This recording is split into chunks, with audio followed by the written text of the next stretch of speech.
Hi hello నమస్తే. నేను కృష్ణాంజనేయులు. మొన్న ఎన్నికల సమయంలో ప్రతిపక్ష నేతగా ఉన్న చంద్రబాబు నాయుడు చాలా స్పష్టంగా కార్యకర్తలకు హామీ ఇచ్చాడు.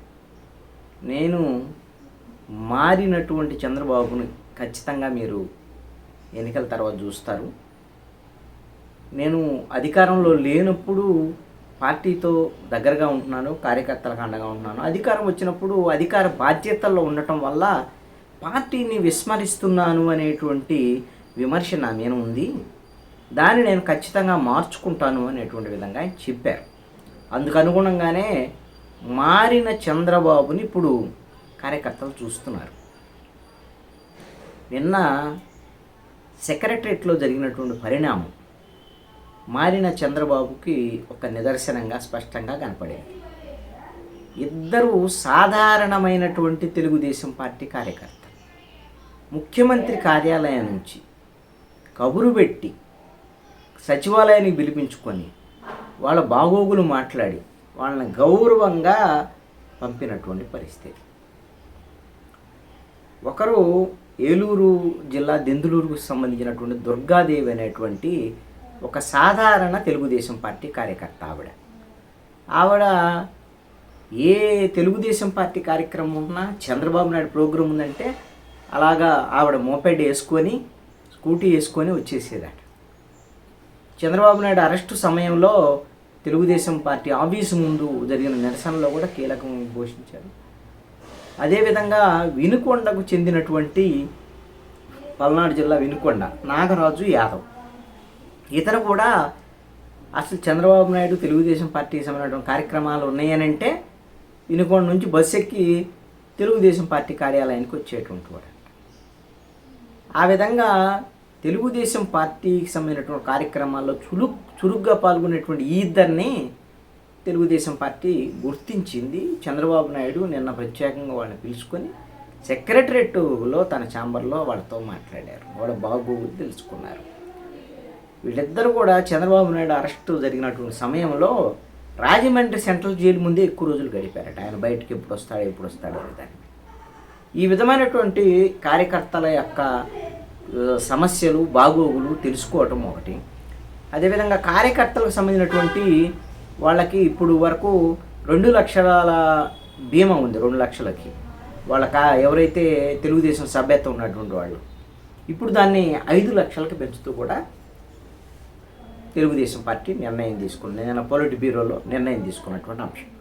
అదేవిధంగా తెలుగుదేశం పార్టీ గెలుపు కోసం కృషి చేసినటువంటి వాళ్ళందరికీ కూడా నామినేటెడ్ పోస్టుల విషయంలో త్వరితగతిన చర్యలు చేపట్టాలని నిర్ణయించారు. బహుశా వారం 10 రోజుల్లో మొదటి దశ సంబంధించినటువంటి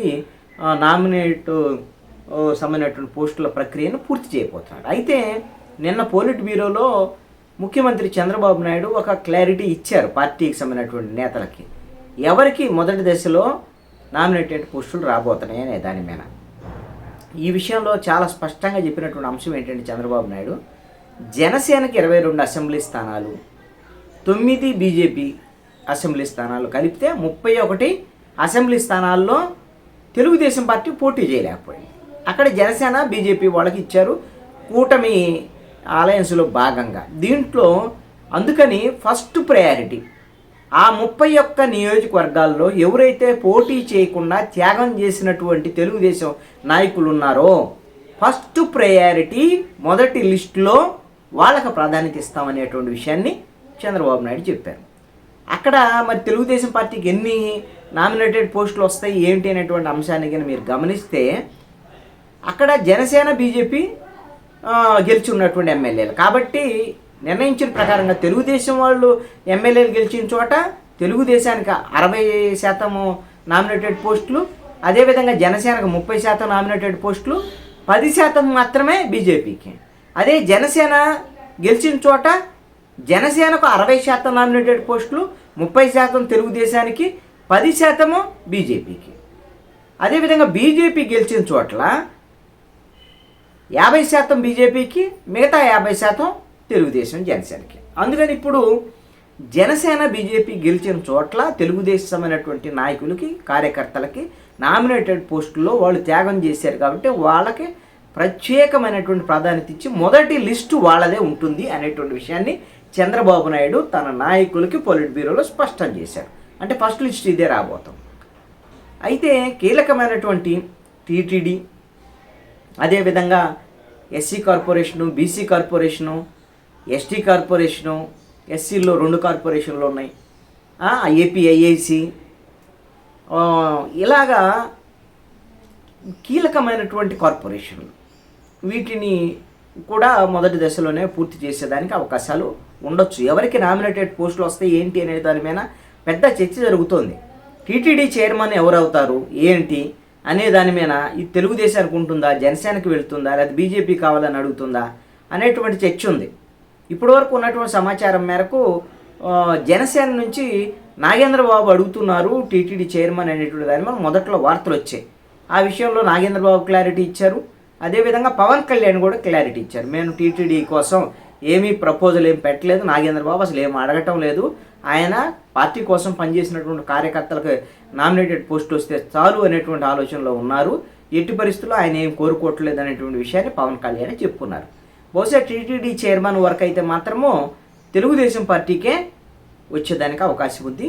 టీటీడీ బోర్డు మెంబర్లుగా జనసేన కోటా ప్రకారంగా జనసేనకి, బీజేపీ కోటా ప్రకారంగా బీజేపీ వాళ్ళకు కూడా వచ్చేదానికి అవకాశం ఉండదు. వాళ్ళకి 10% బీజేపీకి, 30% ఏమో జనసేనకి, 60% అంటే చైర్మన్తో పాటు 60% తెలుగుదేశంకి రావచ్చు. మరి టీటీడీ చైర్మన్ ఎవరవుతారు ఏంటి అనే దాని మీద కూడా చర్చ ఉంది. టీటీడీ చైర్మన్గా TV5 చైర్మన్ బిఆర్ నాయుడికి చంద్రబాబు నాయుడు ఎన్నికలకు ముందే హామీ ఇచ్చారు అనేటువంటిది ఒక చర్చ జరుగుతుంది.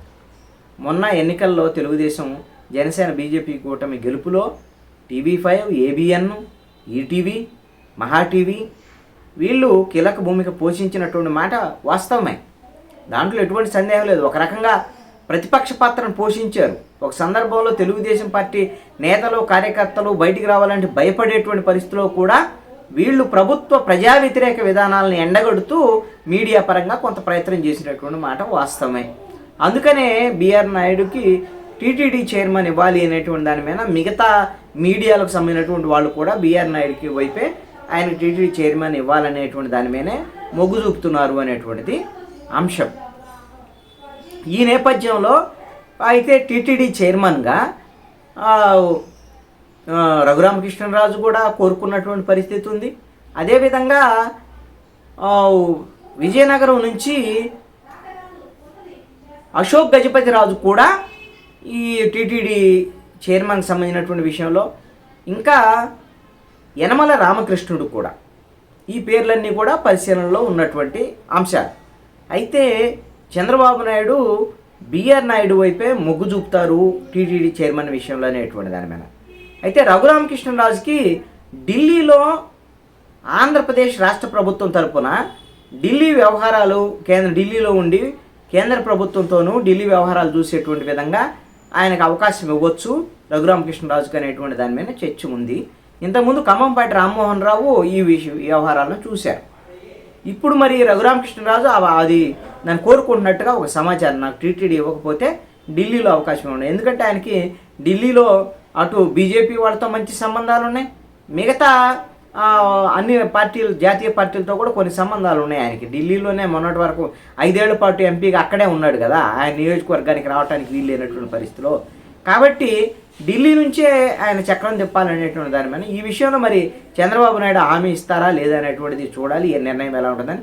ఇంకా కొన్ని ఇప్పుడు మిగతా కీలకమైనటువంటి కార్పొరేషన్లకు సంబంధించినటువంటి విషయంలో కూడా చంద్రబాబు నాయుడు త్వరితగతిన నిర్ణయం తీసుకునేటువంటి పరిస్థితి అయితే మాత్రం కనపడుతుంది.